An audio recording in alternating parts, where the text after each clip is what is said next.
You are listening to Practical and Woo by Mindset and Manifest.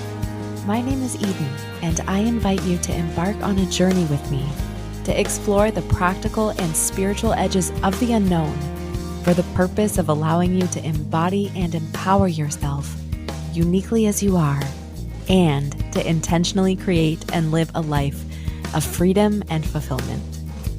Each week, I'm going to discuss topics such as energetics, reality creation, manifestation, astrology, tarot, human design, and more to help empower you to live beyond perceived limitations and to practically design your life so it feels like absolute magic every step of the way. Let's dive in. Welcome back for another week of Practical and Woo. Thank you for being here with me today. We are exploring topics that continue to fall under the categories of energetic mastery and reality creation. And this topic is one that supports you to take back your power from outside of yourself. Last week, we talked about the catalog of possibilities, which is essentially seeing the things you want, even when they're in the hands of someone else, as confirmation that you're on the right track and a certainty that what you're wanting to experience in your own life is on its way. In this same light, I want to reinforce why staying in your own lane by committing to your authentic self is a key to living a life you love. When you deviate from staying in your lane and you instead compare your life to the life of someone else, being enamored with or envious of their life, their experiences, and their qualities, then you run the risk of falling into the comparison trap. The comparison trap is a form of self inflicted judgment that we put on ourselves about our own life and how we're leading it. We look at the sparkly and glamorous lifestyle of, let's say, a renowned celebrity. And in the process, we devalue our life accomplishments, our goals, our appearance, and maybe even our experiences. A key tenet to master is to live instead from the inside out and to be conscious of your inner world. In any given moment, your inner world, namely how you're feeling on the inside, is a microcosm that reflects the macrocosm of the world unfolding around you. Let's say you allow yourself to feel joy, and you can do so by drawing to your mind memories and desires that spark the feeling of joy and happiness within you, allowing the sensation of joy to bubble up within your body, its expansive warmth feeling like a hug saturating your entire self. Committing to this feeling early and often will mirror experiences into your outer reality that continue to evoke and perpetuate the feeling of joy within you. You are expressing and experiencing joy. And so the experiences of your reality will then invite you to continue to express and experience joy. Even though this is a simplistic example of the multifaceted spectrum and colorful concoction of emotions, thoughts, beliefs, and energy within you, this example is inviting you to consider that your inner feeling space and the feelings you invoke in that space are a mirror reflection, reflecting the reality unfolding around you. If you are comparing yourself to someone else, then you are focusing on the macrocosm first. This is a surefire way to land you right into the comparison trap. If you start by putting your energy into a life experience that is happening outside of you, and your experience and then your feelings and emotions are then placed on autopilot. Feelings of fear and shame and guilt will then flood your body in comparison to a life that is not yours. Here's an example. Let's say you want to be just like Oprah. And so you start to study her life's path. Firstly, since Oprah is already Oprah and is already hugely successful at being Oprah and is also world recognized and known, there may be an automatic feeling of being behind, which would already get you off to a rocky start energetically. You would begin to implement the things she implemented, mimicking all of the lessons she's learned on her journey. Or should I more accurately say the lessons you think she's learned on her journey? And then you are locked into a contrived copy and paste life path with an ulterior motive. You may think, but if I walk, talk, and act like Oprah, then I'll be like Oprah and have what Oprah has. Truthfully, I feel exhausted even imagining doing this because energetically, here's what is happening.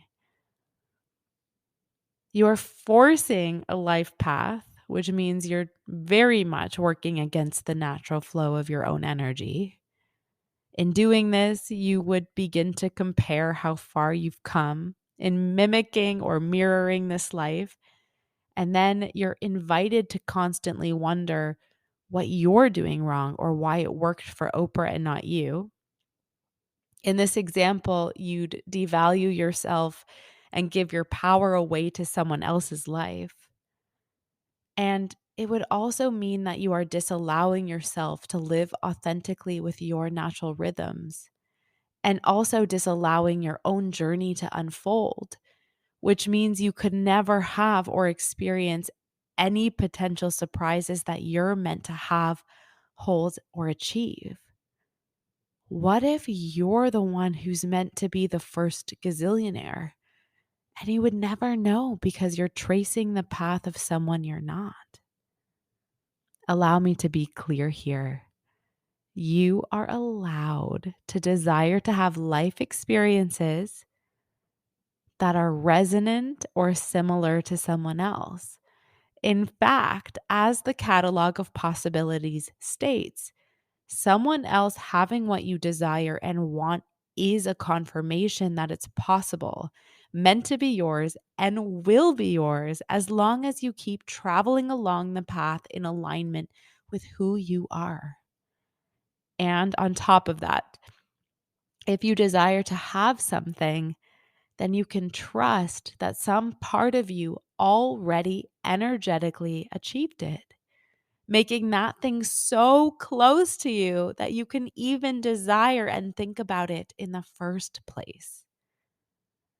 You might be wondering, how do I know I'm in alignment with who I am? Well, you know by the feeling you get when you wholly respect and commit to your life. Because as we've begun to explore in past episodes, you can know that your emotions are a compass and a guidance system informing the direction and proximity to your desires. You must allow your desires to unfold uniquely for you on your path as you are walking it, committed to your authentic self. It may sound cliche, but the comparison trap is the thief of joy. What does it steal? It steals your appreciation and acknowledgement of what makes you special. It steals your peace of mind and replaces your mind space with resentment and bitterness, shame, and a sense of unworthiness. It steals your confidence and sense of self and replaces your emotional world with stress, anxiety, and low self-worth. And all of those things, appreciation, peace of mind, confidence, strong sense of self, are incredible tools to helping you be a master at reality creation and leading a life you love. There is even a potential paradigm that can arise in the comparison trap of comparing an old version of yourself with who you are now. I want you to know and trust that you are who you are now for good reason, on the path towards who you've become and who you're growing to be. All of your power resides in your ability to intentionally cultivate your energetic microcosm, your inner self. So, how can you do this? You can start out by choosing your authentic self and realizing that your path is made magnificently for you and is meant to be odd and inspired if you choose to allow it to be.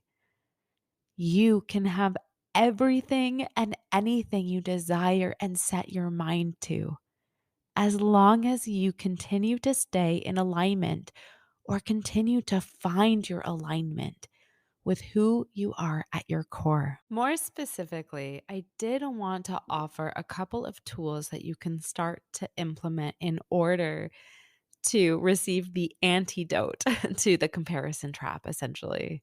And just to remind you, it is about really mastering that sense of your inner self, really committing to following your lane, to choosing to feel intentionally emotions that beget you that similar or resonant emotion in your macrocosm. So, the example of joy, you can go back and re listen to that example of joy if you want that elaboration. And now, all of these tools are ones that I want to dive deeper into future episodes of Practical and Woo. And so I'm going to offer you sort of a list or a preliminary overview of a small toolbox in which you can begin to tap into. If you have questions about any of these, I would love to discuss them with you. So you can absolutely reach out and inquire or ask whatever it is that you want or are feeling called to ask. As I am saying this list or this overview to you, I invite you to just consider the words that I'm saying and begin to think critically about and to even, feel into your body what possibly these tools could entail. So, the first tool I want to invite into your mind frame is very simply staying in your own lane and competing only against yourself. Competing only against yourself was a mind seed that was dropped into my mind when I was immersed in law school. And in fact, I was the president of the Peer Support Center in my last year of law school and was tasked with the role of speaking to first year classes after they received their exam marks back and ensuring that they knew that there was support available if they disliked the results that they received. And I remember clearly that the advice I offered was to compete only against yourself. Law school is incredibly competitive. At least my experience of law school was incredibly competitive. And it is very common for law students to compare themselves to others and feel like their entire world is crumbling when they receive lower than a B, or obviously an A or an A plus would be like the happiest or the best thing that could happen. It sounds a little silly saying it now, but there is a true phobia of getting anything lower than a B. And competing only against yourself offered the first year students and offered myself the ability to navigate law school by celebrating my successes, creating my own metric of what I wanted to improve upon, and really maintaining that sense of peace within myself, knowing that I had all of the opportunity and the potential to improve and to learn and to grow. So stay in your own lane and compete only against yourself. Celebrating the success of others is another tool that I would love to elaborate upon, and elaborate upon the reasons why celebration is such an incredible and juicy way to hone and master your mindset. Another one is to cultivate and get into relationship with your third party observer state or your inner witness. So essentially, the third party observer state would be developing an alternative perspective within your mind that is different than the first person experience of your life, where everything might be happening to you. Your third party allows you to develop more accountability and also more access to the driver's seat, because it is the one that witnesses your beliefs, your thoughts, your emotions, and your habits. Another important tool you could use is the practice of positive self talk, whether it's intentionally crafted statements or affirmations to yourself where even look in the mirror and you say something really kind to yourself. And also a positive self talk framework or sentence you can use is adding, and that's okay, to the end of everything of, I messed up and that's okay. It's that sense of leniency and the ability to tap into that energy and sense of leniency. Forgiveness practices or learning the art of forgiveness is another incredible tool you can use.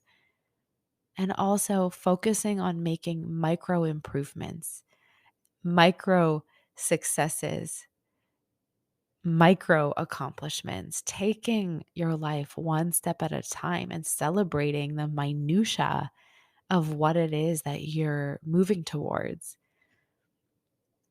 If it's being able to purchase that extra cup of coffee when you're on a strict budget, or if it's inviting yourself to take a break when you normally feel guilty doing so, if it's,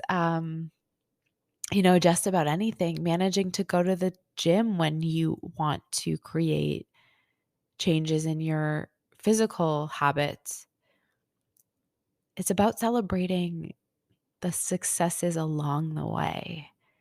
And when you do this, there is a culmination and a compounding that happens that really does add more color and life into your world. And with all of that said, I invite you to commit to yourself, to your life journey, and to the miracles and gifts that are waiting for you to discover along the way. Until next time.